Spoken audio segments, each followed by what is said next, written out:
Sve što je stvoreno nije besmrtno. Izvorno besmrtan je samo Bog, jer je nestvoren. Prema tome duša nije besmrtna. Ali, Bog je stvorio dušu ne za smrt, nego za besmrtnost.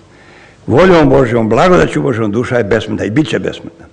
Ali kad mi naglašavamo duša je besmrtna, znate, onda može znači ja ću biti besmrtna tamo i šta me briga kako je stanje, ja ću biti besmrtna, bit ću paralelno s Bogom, tu ima nečega satanskoga.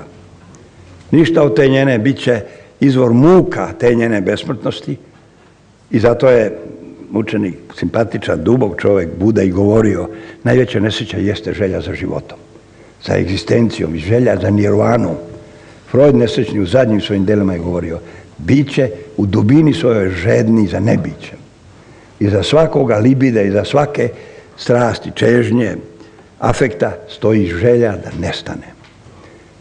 Biće samo po sebi postojanje ako nije ispunjeno sadržaje. Kojim? I to je važno. Isto tako, ne samo veliki krst, nego velika nesreća. Zato govoriti o besmrtnosti duše i time zastupati, kako da kažem, recimo, hrišćanstvo, to je tako malo da je to poniženje pre svega za samog Hrista.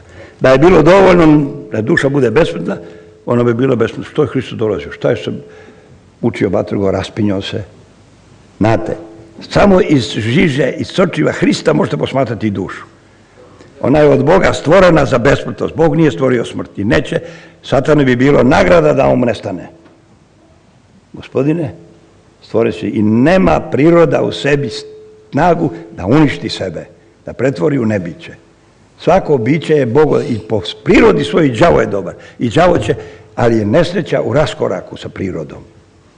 To je sloboda, to je volja, to je ličnost. To je raščep. Uzmite ga i rasecite ga napola, što kaže Hristos u Evanđelju. To je šizofrenija. Prema tome, šta imam od toga što je besmrtna duša? Otac Justin govorio, šta ću ja bez Hrista? To je Dostojevski govorio, to iz jula, sjećam se, diskusija, kakve su to bile, Makso, diskusije. Počeli smo u manastiru Filoteju, pa onda u Stavronikiti, a posle u Hiredaru završili Majendorus, iz Julas, Nelas, Tac Vasilije Gondikakis, to su bile. I kad kaže Zjulas na balkonu Stavronikita, udaraju talasi od ozda, tuda Egejsko mora, pučina.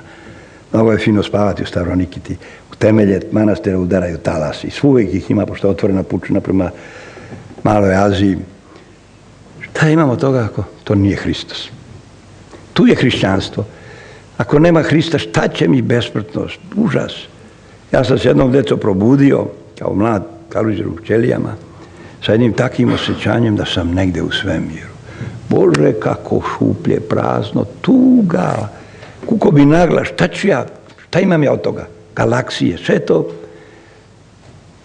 Luki Vodan, blago rečeno.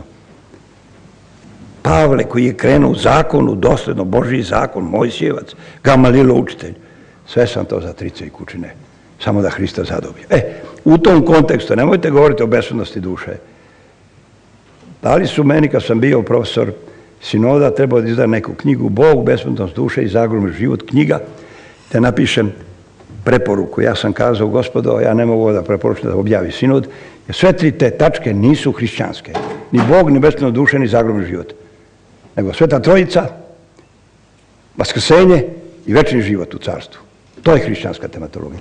Tu je već, kako se zove, usmerenje jedno. Na drugu stranu, Bog, besmrtnost duše, Bože moj, velika stvar. Koji Bog? Koja besmrtnost duše? Zato nemojte nasedati na te jeftine tračeve praktično, skolasticizme. Upravo je kad kaže da duša nije besmrtna, jer besmrtnost je pozitivan sadržaj, a ne samo trajanje, golo trajanje. Ali ona nije besmrtna, će nestati, da će umreti, to ovi uče subotari. Da potpuno umire sve čovjek i Bog će ponovo pri vaskrsenju sve ponovo stvarati. To nije to. Tako i to. Dakle, nemojte nasedati, to je jeftino mnogo. Sad se bavimo tričarijama, pravimo sad skolasticizmom. Da li je duša besmrtna, nije besmrtna? I jeste i nije, zavisi šta podrazumete. Sveti Atanasije jasno kaže o tome, i to se pozivaju Julasi, ali da bi naglasili, zaboravljaju da ima drugi ljudi slabosti, treba njima. Govorio sam, dajte ljudi, dodajte malo, voljom Božjom, namerom Božjom je besmrtna, blagodaću Božjom. Neće Bog povući svoje sušte tvorne, biće tvorne, to ćemo kod Palame govoriti. Ima mnogo energija Božjih, jedne daju biće i neće Bog nikada povući. Sve bi se survalo. Ali ne može ni biće samo sebe da uništi. Nema tu vlast. Na tome ostaje. A šta ima od toga što ostaje? Zamislite tuge da budeš tamo negdje sam. Sačuvajte Bože. Užasno.